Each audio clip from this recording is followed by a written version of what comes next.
Feeling the need for change is at the heart of your ability to make it happen. Welcome to Turning Inward. I'm Vivian Carrasco, your midwife, teacher, and host for this podcast.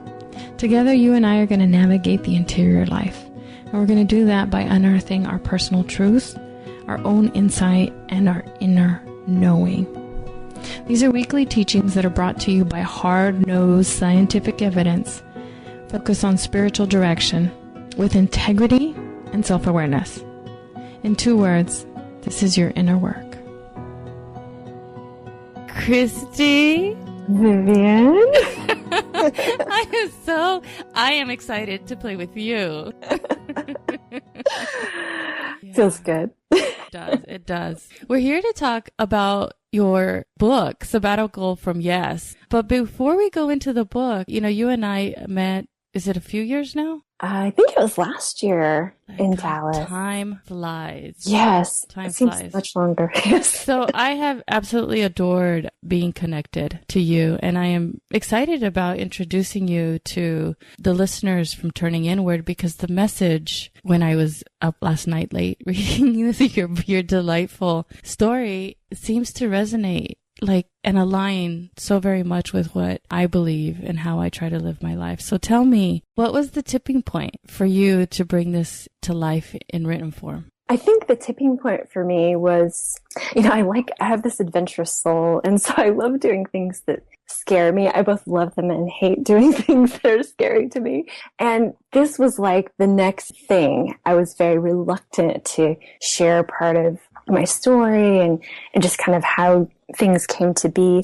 But I had clients that would come to me and be interested in doing work with me, but they would say, well, I can't really make that kind of investment in myself. And I didn't have something to offer them. And in a way, that kind of breaks my heart, because I know that if they're just at all interested in being a little more self-aware, being introspective, they're answering some call to their heart. And so I wanted to have something to give those women to say, start here. And so the idea of the book was, okay, let's do it in a book format. I took it from a course that I teach, but it was hard. It was like a 2-year birthing process to get it out. So I was in that struggle between that adventurous side of me that's like, okay, yeah, I want to go do this. And then I want to serve these women. I want to offer them something that's useful. And then the other side of me that's scared beyond belief to be seen. Mm-hmm.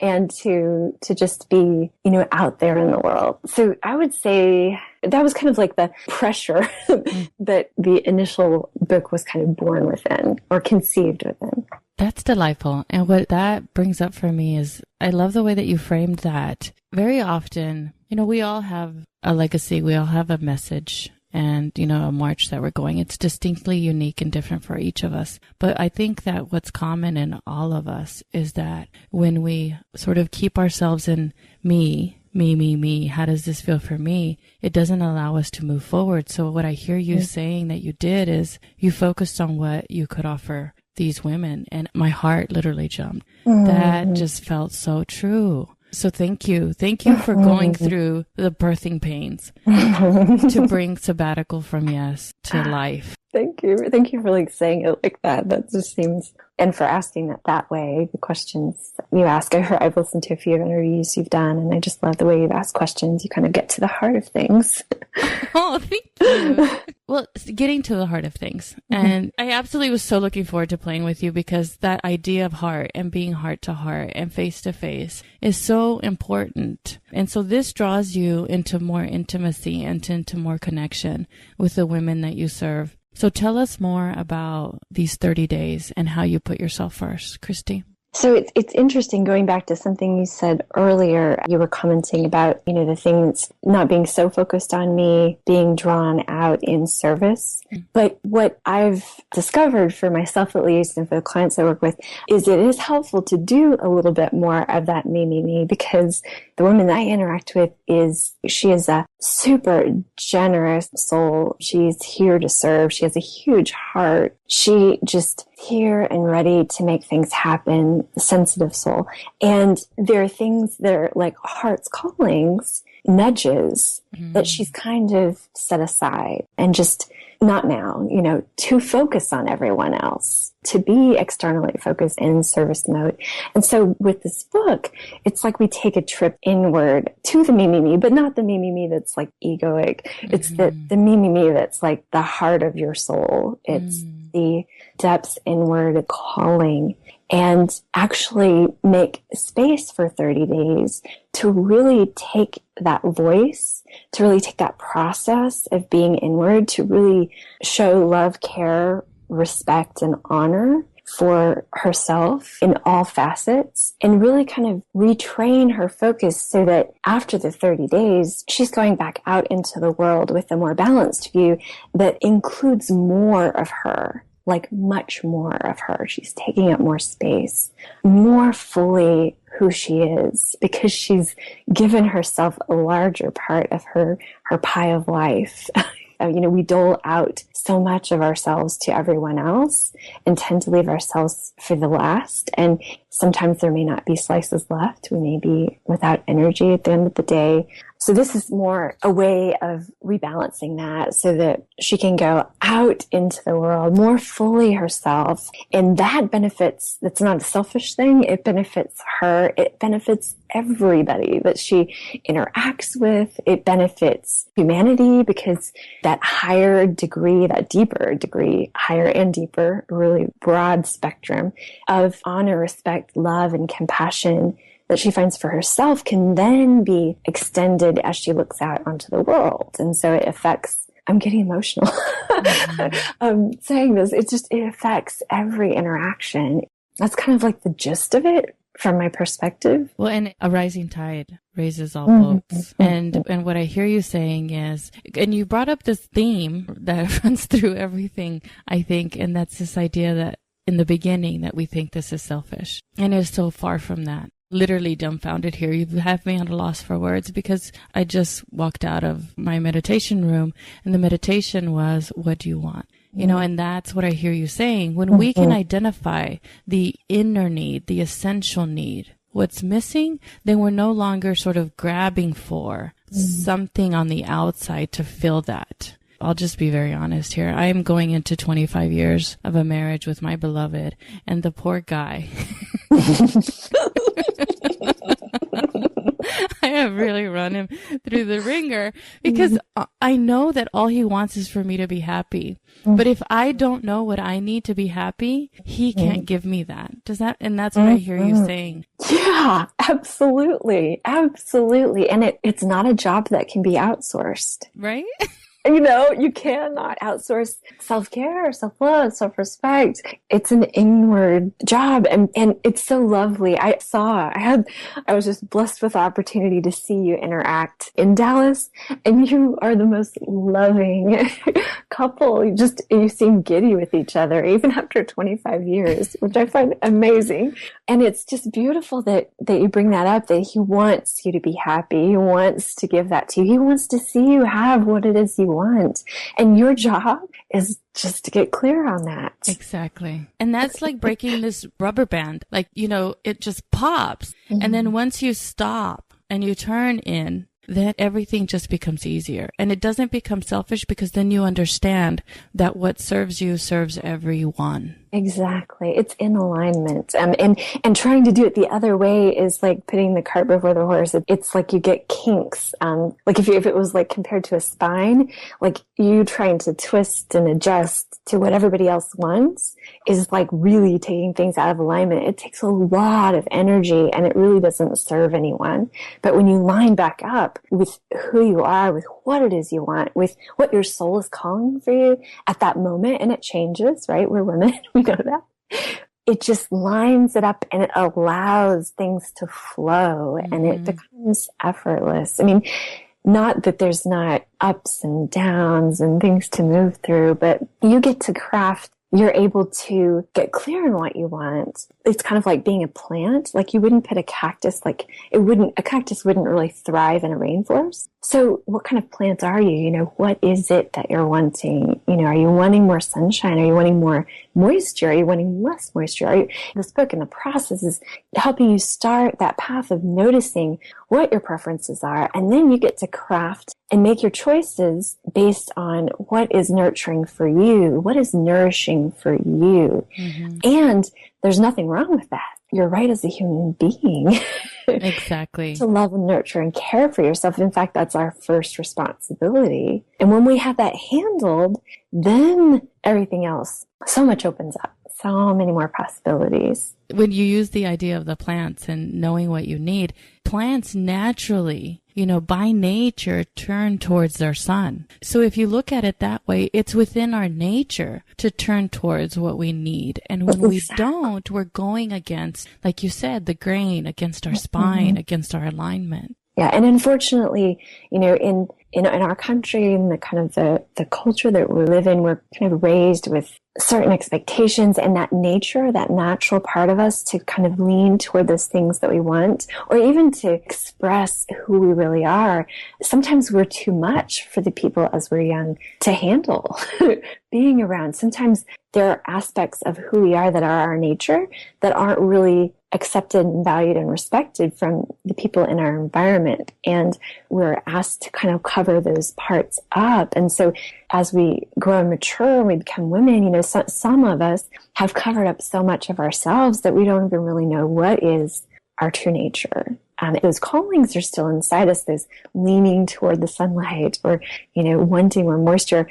Those are still within us. It's just that we've distanced ourselves from our essence. We've kind of been socialized away from our essence. And I want us to, I want to live in, I want to have my kids live in, I want my grandkids to live in this world that's more loving and compassionate and respectful of everyone. And I think that's part of getting there is for women to be able to crack through that layer of mud or whatever we've used to kind of clay to cover ourselves up and just to like reveal who we are, honor who we are, so that gives permission for other people to do that as well. And we as human beings want so much to be accepted and to be welcomed. Mm-hmm. And to be cast out is death. Mm-hmm. And so when we do what you said is, you know, sometimes it's too much for those around us. I've often found that maybe in that moment, in that time, while you're nurturing these seeds, then those people aren't the ones that need to be around you.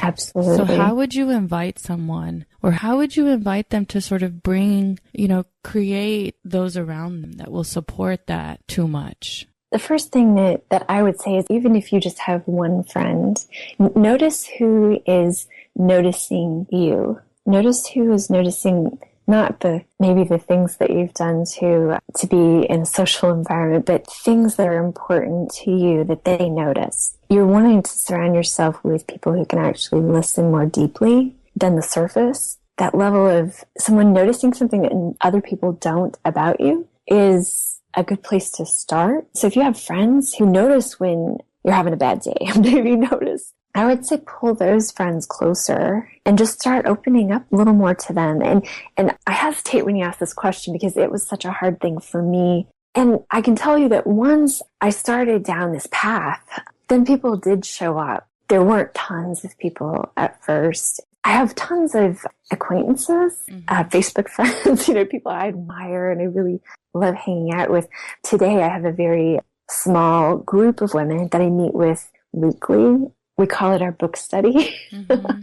But we meet in person and we pick different books, but we talk a lot more about what's in the book. And we've become the safe space for each other that we can call on. And I can tell you that that's just developed in the last 2 years for me. And I think that sometimes, you know, we have relationships with people who help us a little bit on our path, and then they move on further on theirs in a different direction. Like if our paths were parallel at some point, then ours veer away from each other, and that's okay. That's completely okay. And I would say embrace who's in front of you that's noticing you. I'd go back to that. I adore that advice. I adore that suggestion, that invitation. And you said even one friend. And I'll give a very practical example of how I was able to do this and break through. I have a very loud, boisterous laugh. And I found that some people are like, shh, or quiet, or, and those, so I actually, sometimes it's easier to notice the opposite. So I would notice who would try to make me be quiet, and maybe other friends or other acquaintances would be like, I love it when you laugh, And so that is how simple and that is how concrete this noticing begins. What do you do naturally? Like, I could not hide this laugh if I tried, right? I would like snore and like stuff something down because it's just how I laugh. And I've seen it irritate people physically. So that's one thing that I did when I felt this tug between, and this was a long time frame ago, a long lifetime ago, a different Vivian than who I am now, when I wanted to be welcomed and accepted by my book club, my Liverpool, my PTA, the moms that I was around. I became less of me and more of what I thought would fit in so that I would belong. I love that. Even one person, you can identify if there's 5 people and one person is going, no, your laugh is fine, laugh. And the other 4, like, whatever. So that, I just wanted to offer that as a very practical, very real example of how you can notice, because it's your life is inviting you to notice these things. Would you agree? Absolutely. And it's training your focus to actually be tuned in to notice those things. That's important. Yes. How do we begin to train our focus? How do we shift from that outward to the inner wisdom that, those heart nudges that you mentioned earlier? Yeah. So, as the practical things to share with someone who's just listening, I would say, you mentioned you had just come to our discussion from meditation. That's an awesome way to start. But as far as and so that's an excellent way to start, being more tuned in inward. But I would say would be, I always want to bring women back to their body first. And so the first thing I would say would be at the end of the day, to go back and do an audit of your day, just a quick review. It could take 5 minutes, and bring to mind any situation where you said something, you did something, you behaved in a way externally that was different from what internally you wanted. So that might have been, for you, it might have been trying to compress your laugh, or it might have been showing up in like saying yes to someone when inside every fiber of your being was saying no, or you just really didn't have the heart, but you said yes anyway because you felt obligated.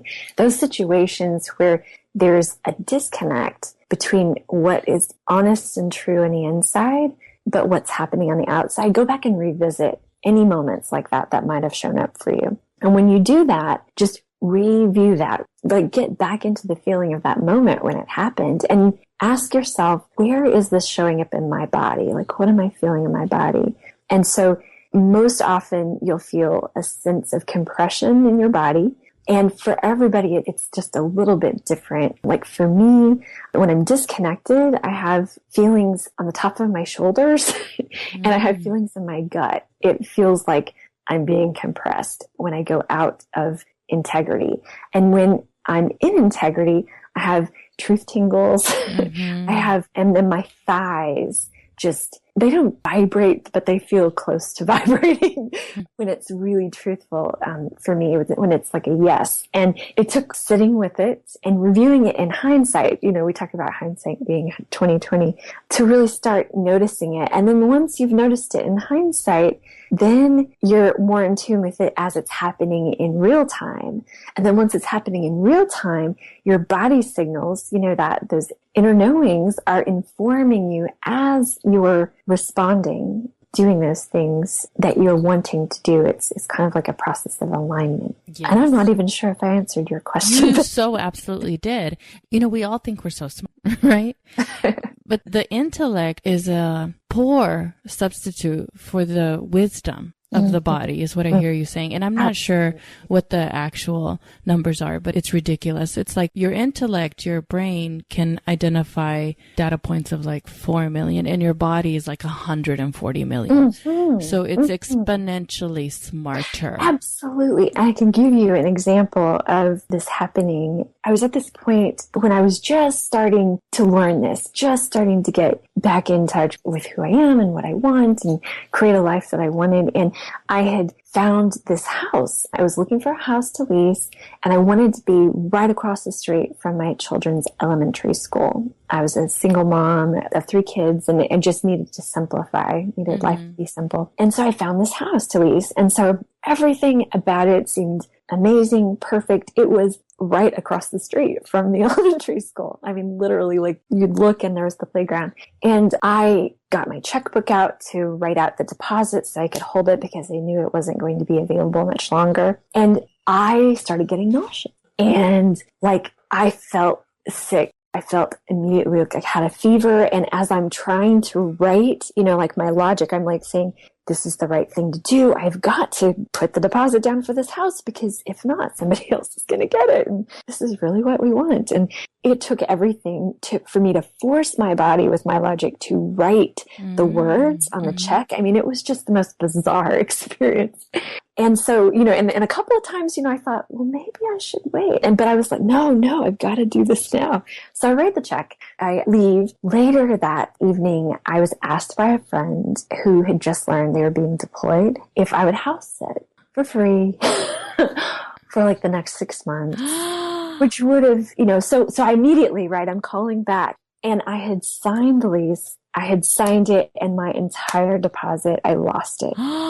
They said, okay, I understand, we'll put it back up, but I've already turned everything off, and you signed the lease that said this was non-refundable deposit, and it's non-refundable. And so that was an expensive lesson in trying to favor logic over what now seems to be obviously what my body was telling me, which was, don't do this right now.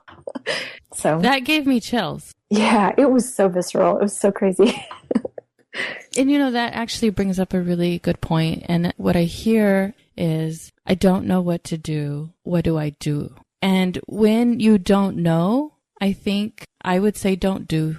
Like, don't step in. If the river is muddy, wait till it clears before you step in. That sort of thing. That's what I heard in your story, in your experience. Listen, it's asking you to pay attention for a reason. And sometimes when we say we don't know what to do, we know what to do. We just don't want to do it. Now say more. We want to override it. Yes, because that is true. Yeah, yeah. So it's sometimes those uncomfortable things that we know are just, we got to do it, but we just don't want to.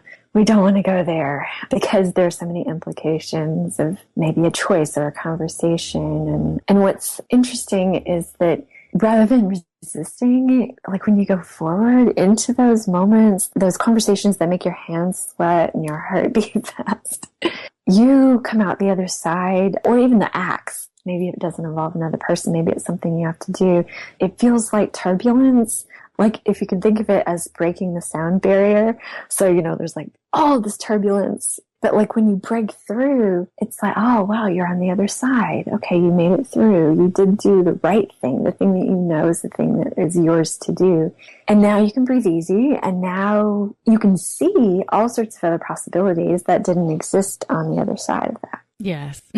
We create this tiny little box around what's possible. And it's so much more than that. And what that says to me is, it won't be easy, but it'll definitely be worth it. Oh, I love that. It won't be easy, but it will be worth it. Yes. So again, I'm going to totally invite everyone who's listening to take this 30-day journey with Christi. And Christi, can you tell us where they can find you and find the book? Yes. So you can find me on my website, and that's ChristiDaniels.com. It's CHRISTI, Daniels like Jack.com. And you can actually opt in. You can get like a sample, of the chapter, a sample chapter if you're curious and want to know a little bit more before you get the book and dive into the complete process. Wonderful. Thank you so much for playing with me today. I absolutely enjoyed it. Thank you, Vivi. It was so fun. So fun. If you want more help moving forward and breaking out of a negative mental pattern, I personally host an online community of practice for smart, successful women and a few super cool dudes that gives you more support, tailored training, and an unlimited professional coaching. Visit my digital home at viviancarrasco.com to learn more.